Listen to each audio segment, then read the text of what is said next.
तो नमस्कार साथियों, बहुत बहुत स्वागत है आपका एक बार फिर से आपके ही अपने YouTube चैनल में और आपके ही अपने गांव भाई की रिएक्शन वीडियो में।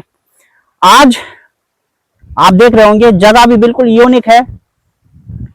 मतलब ऐसी जगह में अक्सर क्या होता है कि रिएक्शन चैनल वालों का भाई एक ऑफिस होता है या एक रूम टाइप का होता है और वो वहां बैठ के रिएक्शन देते हैं। अक्सर एक ही जगह पे शूटिंग करते हैं क्योंकि लोगों के कंटेंट फिक्स होते हैं और राइटिंग रहते हैं। कंटेंट मतलब लोग संभवतः कई कंटेंट क्रिएटर तो ऐसे हैं कि वो लिख लेते हैं उसके बाद बोलते हैं, लेकिन हमारा ये है भाई कि बिल्कुल मौखिक बोलना, मौखिक रिएक्शन हमारा होता है और उसके लिए हमें कहीं एक रूम या किसी भी चीज पे बैठने की जरूरत नहीं, जहां मर्जी वहां रिएक्शन दे दिया। तो अभी हम इधर विजिट पे आए थे कुछ नदी की तरफ, कुछ मछली उछली का देखने के लिए। मतलब क्योंकि हमारे साथ भाई हमारे कोई टूरिस्ट भी हैं तो उनको मछली उछली दिखाने ला रखे थे इधर नीचे नदी में। लेकिन हमने कहा क्यों ना पहले वीडियो बना दिया जाए, अपना डेली का जरूरी कंटेंट। तो आज की हमारी जो वीडियो है, थंबनेल देखकर आपको पता चल ही गया होगा। तो एक लड़की है और सोशल मीडिया पे काम करती है। इस लड़की के जो YouTube फॉलोअर हैं वो पहले पहले बहुत कम होते हैं। मतलब किसी भी सामान्य क्रिएटर के जैसे होते हैं, 2000, 4000, 5000, बहुत छोटी YouTube फैमिली थी। और इसका अपना जो भी मतलब क्रिएटिंग सिस्टम था वो चल भी रहा था अपना जैसे कैसे, मतलब इनका कंटेंट था, बन रहे थे वीडियो। लेकिन तब किसी ने इस पे ध्यान नहीं दिया। तब क्योंकि सभी छोटे क्रिएटरों की तरह इसका भी चैनल था, लोग इसके चैनल को भी जो आता था समझ में देख लेते थे, लाइक वगैरह जो भी मर्जी है वो कर लेते थे। लेकिन सडनली ये आई एक बड़े क्रिएटर के संपर्क में। अब बड़े क्रिएटर कौन? पहाड़ी भाई पी लो चाय। और बात किसकी हो रही है? अंकिता नौटियाल की। तो अंकिता जब पहाड़ी भाई के संपर्क में आई और देखते ही देखते इनका जो संपर्क और दोस्ती थी वो धीरे धीरे रिश्ते में बदल गई और इनकी सगाई हो गई।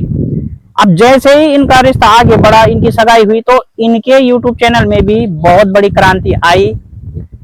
एक क्रिएटर को सालों लग जाते हैं 1000 सब्सक्राइबरों की फैमिली जुटाने में, 4000 घंटे का वॉच टाइम पूरा करने में।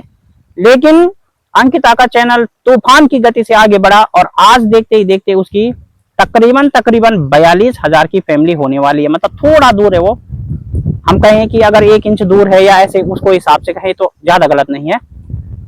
लेकिन अब जबकि इस छोटे क्रिएटर को पहले कोई नहीं देख रहा था, खास इतना कोई अहमियत इनके चैनल की नहीं थी, लेकिन अब सबकी नजर इनके चैनल पर है और इनके ऊपर है। और वो क्यों? क्योंकि पहाड़ी भाई के साथ इनकी सगाई हुई थी। रविंद्र बहुगुणा भाई, मतलब मैं अगर इनका नाम लूं तो बहुगुणा भाई के साथ इनकी सगाई हुई। कुछ महीने तक ये सभी साथ में देखे गए। एक जरूरी फंक्शन हुआ किसी के भी घर में, दोनों साथ में देखे जाते थे। यहां तक कि लोगों ने पढ़ाई के लिए भी बोला कि भाई जो पहले हरियाणा में पढ़ती थी ये अब अचानक ये गढ़वाल से पढ़ रही है, तो इसका मकसद यही है कि ये कहीं ना कहीं पहाड़ी भाई के साथ ज्यादा से ज्यादा वक्त गुजारना चाह रही है।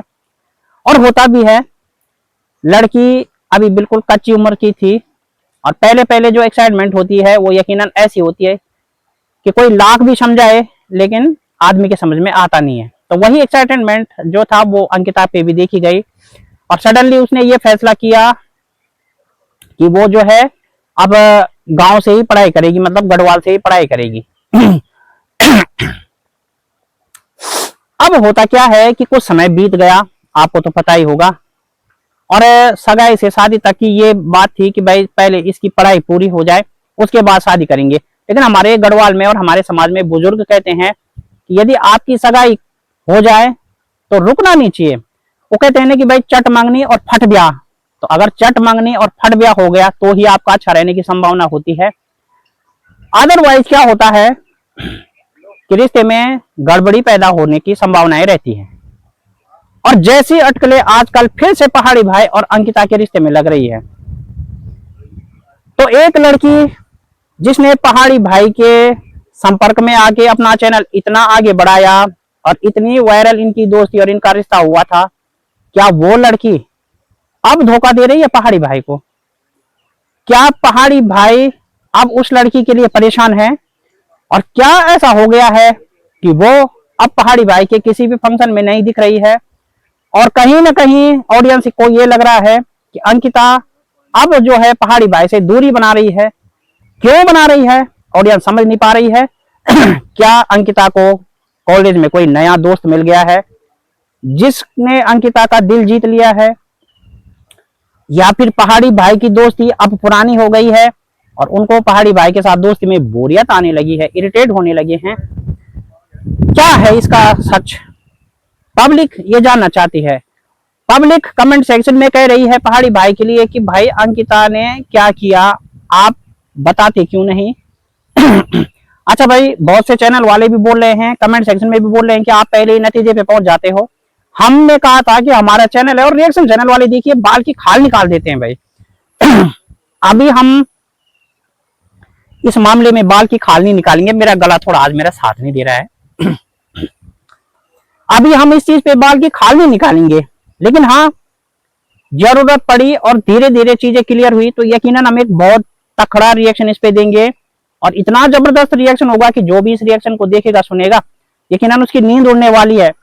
लेकिन कहने का मतलब क्या है और इस तरह की अटकलें क्यों लग रही है कि पहाड़ी भाई और अंकिता के बीच में कुछ तो गड़बड़ है, और उनके ब्लॉग देखकर तो भाई लग भी रहा है कि कुछ तो गड़बड़ है और वास्तव में है। अब इंस्टाग्राम पे पहाड़ी भाई ने सबसे बड़ा जो संकेत दिया वो ये कि उन्होंने भले मुंह से कुछ नहीं बोला हो लेकिन उन्होंने अंकिता को अनफॉलो कर दिया है भाई। अब अनफॉलो अंकिता को कर दिया है तो इसके पीछे क्या रीजन है? और दूसरी बात, 1.5 लाख सब्सक्राइबर पहाड़ी भाई के जब हुए और उन्होंने एक सेलिब्रेशन किया तो अंकिता उसमें भी शामिल नहीं हुई और आजकल इनका एक दूसरे से कुछ भिन्न देखा जा रहा है कि एक दूसरे के साथ एक कांटेक्ट में नहीं है, ऐसा भी देखा जा रहा है ऑडियंस के द्वारा। तो यार वजह क्या है? क्या सचमुच अंकिता किसी दूसरे दोस्त की तरफ डाइवर्ट हो रही है? क्या अंकिता का मन अब पहले की तरह नहीं रहा, या फिर पहाड़ी भाई में उसने कोई ऐसी बात देखी या उसको ऐसी बात पता चली है जिससे कि अंकिता का दिल हट हुआ हो? क्या हुआ है, हकीकत क्या है? पहले आप लोग कमेंट सेक्शन में बताइए। ये विषय धीरे धीरे ट्रेंड हो रहा है और हमारी नजर हर ट्रेंड विषय पे रहती है, तो पहले आप लोग कमेंट सेक्शन में बताइए, जो आप समझदार ऑडियंस है, आप बताइए कि आपको मामला क्या लगता है। अदरवाइज इस पे हमारा जब तगड़ा रिएक्शन पड़ेगा तो यकीनन बहुत कुछ भूचाल आ जाएगा, बहुत कुछ खुलासे होने बाकी हैं और हो भी सकते हैं। तो ये मामला हम भी प्रतीक्षा में है कि आगे जाकर दोनों में से कोई इस पर सफाई दे, अदरवाइज फिर रिएक्शन चैनल वाले अपने शब्दों के बाण चलाएंगे और वो बाण यकीनन निशाने पे लगेंगे, और जब वो बाण निशाने पे लगेंगे तो कहीं ना कहीं हानि होगी, कई लोगों को हानि भी हो सकती है, कई दिलों को आहट हो सकती है, कई को चोट लग सकती है। इसलिए शांतिपूर्वक दोनों क्रिएटर इस चीज का खुलासा करें क्योंकि ऑडियंस परेशान है। मेरी व्यक्तिगत राय अभी तक कम है इसमें, लेकिन आगे आने वाले वीडियो में मेरा व्यक्तिगत विश्लेषण होगा जो बहुत खतरनाक होगा। फिलहाल आप क्या मानते हैं, दोनों में से बेवफा कौन है, कौन नस्ली धोखेबाज है, किसकी वजह से रिश्ते में दूरी आई है, या फिर ये है एक प्रैंक कंटेंट? यकीनन आप अपनी राय दीजिए, आप समझदार ऑडियंस है। और मैं इस मामले में आगे जल्द बहुत जल्द मिलता हूं नए वीडियो के साथ, नए विश्लेषण के साथ। तब तक इजाजत चाहूंगा। Thank you so much. मच्छी मारता हूं, आप भी आइए मच्छी मारिए। Thank you, thank you, thank you.